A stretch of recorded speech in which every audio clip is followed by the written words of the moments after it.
नमस्कार। आपका अखबार के इस अंक में आपका स्वागत है। मैं हूं प्रदीप सिंह। बीएमसी का चुनाव हो गया, नतीजा भी आ गया। भारतीय जनता पार्टी अकेले दम पर बहुमत नहीं प्राप्त कर पाई, 25 सीटें पीछे रह गई। कुल 227 सीटें हैं, 114 सीटें चाहिए पूर्ण बहुमत के लिए। बीजेपी को 89 मिली और उसकी सहयोगी पार्टी शिवसेना को, जिसके अध्यक्ष एकनाथ शिंदे हैं, उसको 29 सीटें मिली। जितनी उम्मीद थी शिवसेना से, उस पर वो खरी नहीं उतरी। ये तो एक मुद्दा हो गया। लेकिन दोनों को मिलाकर बहुमत है, 118 सीटें हैं। दोनों की सीटें मिला दे तो इसलिए मेयर चुनने में कोई दिक्कत नहीं होनी चाहिए। लेकिन जब लगता है कि चीज़ें आसान हैं, तभी कोई ना कोई मुश्किल आती है। मैंने बहुत पहले कहा था एकनाथ शिंदे के बारे में कि ये भारतीय जनता पार्टी के लिए नई समस्या बनने वाले। तो एकनाथ शिंदे अब उद्धव ठाकरे के रास्ते पर चल पड़े। उन्होंने अपने कॉर्पोरेटर्स को एक होटल में टिका दिया है, वहाँ इकट्ठा कर लिया है। कहा यह जा रहा है कि जो है भारतीय जनता पार्टी उनके कॉर्पोरेटर्स तोड़ न सके, इसलिए किया जा रहा है। लेकिन उस कारण दूसरा, वो एक तरह से दबाव डाल रहे भारतीय जनता पार्टी पर। ठीक वही स्क्रिप्ट दोहराई जा रही है जो 2019 में जिस पर चले थे उद्धव ठाकरे कि बहुमत आ गया गठबंधन का। उसके बाद उन्होंने कहा कि मुख्यमंत्री का पद ढाई साल के लिए भाजपा और शिवसेना में बंटना चाहिए। एकनाथ शिंदे भी वही कह रहे हैं कि मेयर का पद ढाई साल के लिए बंटना चाहिए और उससे आगे वो स्टैंडिंग कमेटी भी चाहते हैं। अगर आप नगर निकाय की जो व्यवस्था है, जो एडमिनिस्ट्रेशन है, उसको जानते हैं तो आपको मालूम होगा कि मेयर से भी ज़्यादा इम्पॉर्टेंट होता है स्टैंडिंग कमेटी का चेयरमैन, क्योंकि उसके पास वित्तीय फैसले लेने का अधिकार होता है। इसलिए भारतीय जनता पार्टी में अल्पमत में होते हुए भी आम आदमी पार्टी का स्टैंडिंग कमेटी का चेयरमैन नहीं बनने दिया, जब तक कि उसका बहुमत नहीं बन गया और अपना स्टैंडिंग कमेटी का चेयरमैन नहीं बना लिया। तो एकनाथ शिंदे को ये क्यों लग रहा है कि भारतीय जनता पार्टी उनको मेयर का पद दे देगी, स्टैंडिंग कमेटी के चेयरमैन का पद दे देगी। लेकिन वही है कि बार्गेन करने में, मांगने में क्या जाता है, मांगने में तो कुछ लगता नहीं। तो एकनाथ शिंदे वही कर रहे हैं जो 2019 में उद्धव ठाकरे ने किया था। और सीधे सीधे, मतलब ये उद्धव ठाकरे का तो सीधा था कि अगर आप नहीं देंगे तो हम उधर चले जाएंगे। लेकिन शिंदे के सामने ये विकल्प नहीं है। क्यों नहीं है? क्योंकि अभी वो केंद्र सरकार में है, वो राज्य सरकार में है और डिप्टी चीफ मिनिस्टर है। एकनाथ शिंदे शायद ये भूल गए कि आज वो जो शिवसेना के अध्यक्ष बने हुए हैं, शिवसेना उनके पास है, वो उनके पराक्रम से, उनके परिश्रम से नहीं, भारतीय जनता पार्टी की रणनीति से उनको मिली है। भाजपा ने उद्धव ठाकरे से शिवसेना छीनकर एकनाथ शिंदे को दे दी और एकनाथ शिंदे का कद अचानक बढ़ा दिया और उद्धव ठाकरे से बड़ा कर दिया। लेकिन जो लोग धोखा देकर आते हैं किसी को, अब आप ये समझिए कि एकनाथ शिंदे जो भी बने राजनीति में, वो बाला साहब ठाकरे और शिवसेना के कारण बने, ठाकरे परिवार के कारण बने। लेकिन उनको धोखा देने में उनको कोई संकोच नहीं हुआ। तो अगर भारतीय जनता पार्टी के नेता ये समझते हैं कि एकनाथ शिंदे उनको धोखा नहीं दे सकते, तो इससे बड़ी नासमझी की बात क्या होगी। एकनाथ शिंदे की जितनी राजनीतिक हैसियत है, उससे ज़्यादा वो सत्ता में हिस्सेदारी चाहते हैं। और भारतीय जनता पार्टी ये सब इसलिए बर्दाश्त करती रही कि उसको उद्धव ठाकरे को समाप्त करना था। ठाकरे परिवार का जो वर्चस्व था महाराष्ट्र की राजनीति में और उसके ख़ास तौर से मुंबई, ठाणे में, उसको ख़त्म करना था। उसमें सफलता मिल गई है भाजपा को। कई बार ऐसा होता है कि कोई दुश्मन न हो तो आपको एक दुश्मन गढ़ना पड़ता है। यहाँ तो तैयार दुश्मन खड़ा है एकनाथ शिंदे के रूप में। एकनाथ शिंदे हर हालत में भाजपा के लिए समस्या बनने वाले हैं और उसकी शुरुआत उसी समय से हो गई थी जब उनको मुख्यमंत्री की बजाय उप मुख्यमंत्री बनाया गया था। तब भी वो बड़ी मुश्किल से तैयार हुए थे, तब भी वो बार्गेन कर रहे थे। हालांकि उस समय उनकी ये स्थिति नहीं थी, क्योंकि बीजेपी के पास अकेले 132 सीटें हैं महाराष्ट्र विधानसभा में। जिस दिन चाहे एकनाथ शिंदे से छुटकारा पा के वो अपने दम पर सरकार बना सकती है, अजीत पवार साथ रहे तो भी और न रहे तो भी। अब सवाल ये है कि एकनाथ शिंदे जो करने की कोशिश कर रहे हैं जब तक वो उद्धव ठाकरे के खिलाफ लड़ रहे थे, भारतीय जनता पार्टी के लिए उनकी बहुत उपयोगिता थी, ज़रूरत थी, एक रणनीतिक अस्त्र थे वो भारतीय जनता पार्टी के।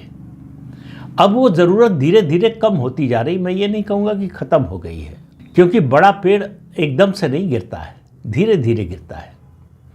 वही शिवसेना का है। शिवसेना स्थानीय निकाय के अभी जो चुनाव हुए हैं पूरे महाराष्ट्र से साफ हो गई है, लेकिन मुंबई में उसका प्रभाव, उसकी ताकत बची हुई है। भाजपा के मुकाबले अगर कोई ताकत बीएमसी में है तो वो उद्धव ठाकरे की पार्टी है, एकनाथ शिंदे की पार्टी नहीं है। एकनाथ शिंदे तमाम कोशिशों के बावजूद और भाजपा की इतनी मदद के बावजूद उद्धव ठाकरे के मुकाबले में खड़े नहीं हो सके। उद्धव ठाकरे को अकेले 65 सीटें मिली हैं और एकनाथ शिंदे को डिप्टी सीएम रहते हुए, पहले सीएम रहे 2.5 साल, फिर 2014 के बाद से डिप्टी सीएम है। भारतीय जनता पार्टी का समर्थन है, वोट ट्रांसफ़र करा रही है उनके लिए भाजपा। इस सब के बावजूद 29 सीट के आगे नहीं बढ़ पाए, मतलब उद्धव ठाकरे की पार्टी के आधे से भी कम पर है। तो बजाय ये रियलाइज़ करने के कि हमसे जितनी उम्मीद थी उस पर हम खरे नहीं उतरे, वो और मांग रहे हैं। किस आधार पर मांग रहे हैं? 89 कॉरपोरेटर्स वाली पार्टी का मेयर नहीं बनेगा, लेकिन 29 कॉरपोरेटर्स वाली पार्टी का मेयर बन जाए। अब ये कैसे संभव है? लेकिन एकनाथ शिंदे को लगता है कि ये संभव है। जब वो उद्धव ठाकरे से बगावत करके आए थे तब उनके पास 40-42 एमएलए थे और उस समय भी भारतीय जनता पार्टी के पास अकेले 105 एमएलए थे। तो जब 105 एमएलए लेकर भी भारतीय जनता पार्टी उनको मुख्यमंत्री बना सकती है, जो एकनाथ शिंदे के विधायकों से जिसके पास 2.5 गुना ज़्यादा विधायक थे। लेकिन शिंदे एक बात भूल गए हैं कि रणनीतियाँ परिस्थिति के अनुसार बनाई जाती हैं। उस समय भारतीय जनता पार्टी को मुख्यमंत्री पद नहीं, उद्धव ठाकरे को सत्ता से हटाना था। शरद पवार, उद्धव ठाकरे और कांग्रेस की ये जो तिकड़ी थी उसको तोड़ना था। बड़ा लक्ष्य वो था। मुख्यमंत्री का पद उस समय छोटा था, इसलिए मुख्यमंत्री का पद बलिदान करने के लिए बीजेपी तैयार थी, क्योंकि उसके बदले में जो उसे मिल रहा था वो दूरगामी दृष्टि से, राजनीतिक दृष्टि से देखें तो बहुत बड़ा था और वो सामने दिखाई दे रहा है। विधानसभा चुनाव और अब स्थानीय निकाय चुनाव, दोनों में स्पष्ट हो गया कि बीजेपी जो लक्ष्य लेकर चली थी वो उसे हासिल कर रही है। लेकिन एकनाथ शिंदे को लग रहा है कि वो ज़्यादा से ज़्यादा मांगेंगे तब उनकी ताकत बढ़ेगी, तब वो उद्धव ठाकरे को रिप्लेस कर पाएंगे, कम से कम बीएमसी में। मुंबई में उद्धव ठाकरे ने ये साबित किया इस चुनाव में कि उनका दबदबा अभी भी एकनाथ शिंदे से ज़्यादा है। उनकी हैसियत, उनका जनाधार एकनाथ शिंदे से ज़्यादा है। एकनाथ शिंदे मराठा हैं, उद्धव ठाकरे मराठा नहीं हैं। आप लोगों में से बहुत से लोगों को मालूम होगा कि ठाकरे परिवार दरअसल महाराष्ट्र का भी नहीं है, ये बिहार से आया हुआ कायस्थ परिवार है। लेकिन मराठी मानुष का नेतृत्व उन्होंने हथिया लिया है या उनके पास आ गया है। मराठी मानुष जो है अब भी उद्धव ठाकरे को कम से कम मुंबई में अपना नेता मानता है। एकनाथ शिंदे को मराठा होने के बावजूद नहीं मानता, और मराठी मानुष ने तो शरद पवार जैसे मराठा को नहीं माना, तो फिर एकनाथ शिंदे की क्या हैसियत? तो बीजेपी के लिए इस समय समस्या उद्धव ठाकरे नहीं है, बीजेपी के लिए नई समस्या बन रहे हैं एकनाथ शिंदे। एकनाथ शिंदे को भाजपा जितना पाल पोस कर आगे बढ़ाएगी, अपने लिए उतनी ही बड़ी मुसीबत तैयार करेगी। शिंदे बहुत दिन तक चुप नहीं रहने वाले हैं। जैसे जैसे उनकी ताकत बढ़ेगी वो चुनौती उद्धव ठाकरे को बाद में देंगे, भाजपा को पहले देंगे। क्योंकि अब उनको अगर आगे बढ़ना है तो उद्धव ठाकरे को चुनौती देकर नहीं, बीजेपी को चुनौती देकर बढ़ सकते हैं। उनके पास और कोई विकल्प नहीं है, बल्कि कहें 2 ही विकल्प हैं। एक कि जो है उससे संतुष्ट हो जाए।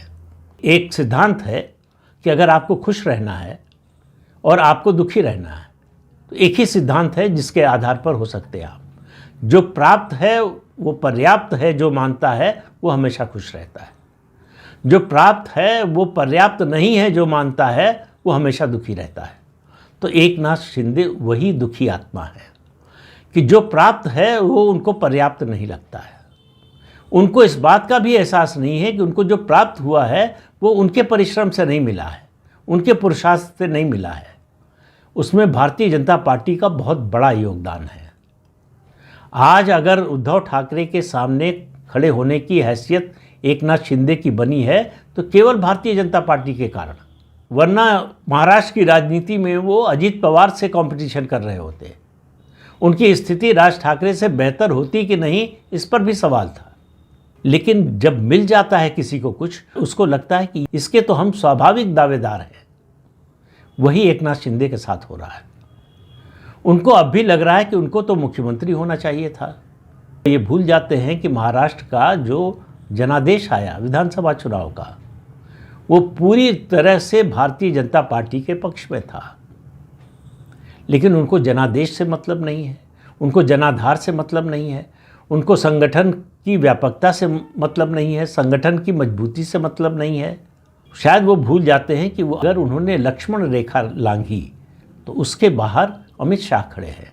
वही अमित शाह जिनके सामने उद्धव ठाकरे और शरद पवार नहीं टिक पाए। लेकिन दिनकर जी का लिखा हुआ फिर से याद आता है, जब नाश मनुज पर छाता है पहले विवेक मर जाता है। तो अब ये परीक्षा है एकनाथ शिंदे की कि उनका विवेक जिंदा है या मर गया है। अगर विवेक उनका जीवित होगा तो वो मेयर पद के लिए जो 2.5 साल की बातें सामने आ रही हैं, स्टैंडिंग कमेटी के चेयरमैन पद की बात नहीं करेंगे। जो प्राप्त है उसको पर्याप्त मानेंगे। भाजपा के साथ रहेंगे तो और भी मिल सकता है। भाजपा से लड़कर वो कुछ प्राप्त नहीं कर पाएंगे। भाजपा रणनीति के अनुसार काम करती है, एक स्ट्रेटजी के अनुसार काम करती है। उसको मालूम है किसका कहाँ तक कितना उपयोग करना है और कब तक करना है।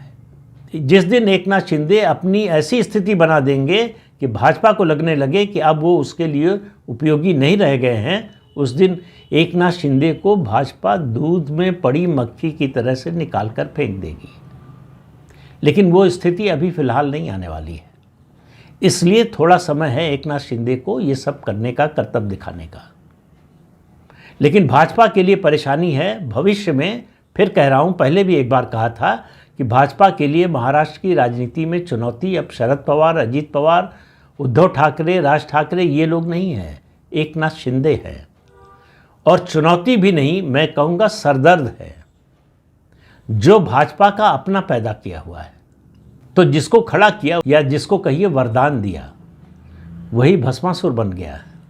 उद्धव ठाकरे के बाद अब वो देवेंद्र फडणवीस को भस्म करना चाहता है। उसकी नज़र देवेंद्र फडणवीस की कुर्सी पर है।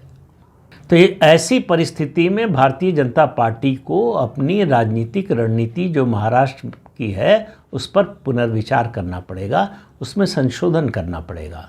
इससे पहले कि ये समस्या इतनी बड़ी हो जाए कि उससे निपटने के लिए भाजपा को बहुत ज़्यादा ताकत और बहुत ज़्यादा समय लगाना पड़े, उससे पहले ही इसको निपटाने का उपाय सोचना पड़ेगा। मुझे उम्मीद है कि अमित शाह जिस तरह से रणनीति बनाते हैं, निश्चित रूप से उनके दिमाग में ये बातें होंगी। जितनी जानकारी मुझे है उससे कई गुना ज़्यादा उनके पास होगी। और वो ऐसा नहीं है कि चुपचाप बैठे हुए हैं और ये सब होते हुए देखेंगे। उद्धव ठाकरे को, जो बाला साहब ठाकरे के बेटे थे, उनको बर्दाश्त नहीं किया, तो एकनाथ शिंदे किस खेत की मूली है। तो एकनाथ शिंदे की ताकत तभी तक है, वो तभी तक उछल कूद कर सकते हैं जब तक अमित शाह ऐसा होने दे रहे हैं। शिंदे को ये गलतफहमी नहीं होनी चाहिए कि वो अपने बल पर ये उछल कूद कर पा रहे हैं। वो सिर्फ इसलिए कर पा रहे हैं कि अमित शाह उस ओर से अभी नज़र घुमाए हुए हैं। जिस दिन उनकी भ्रिकुटी तनेगी उस दिन एकनाथ शिंदे को अपनी असली हैसियत पता चल जाएगी। तो इस अंक में इतना ही। अगले अंक में फिर मिलेंगे किसी नए मुद्दे के साथ। तब तक के लिए अनुमति दीजिए। आपसे अनुरोध है कि चैनल देखिए, शेयर कीजिए, लाइक कीजिए और सब्सक्राइब ज़रूर कीजिए। नमस्कार।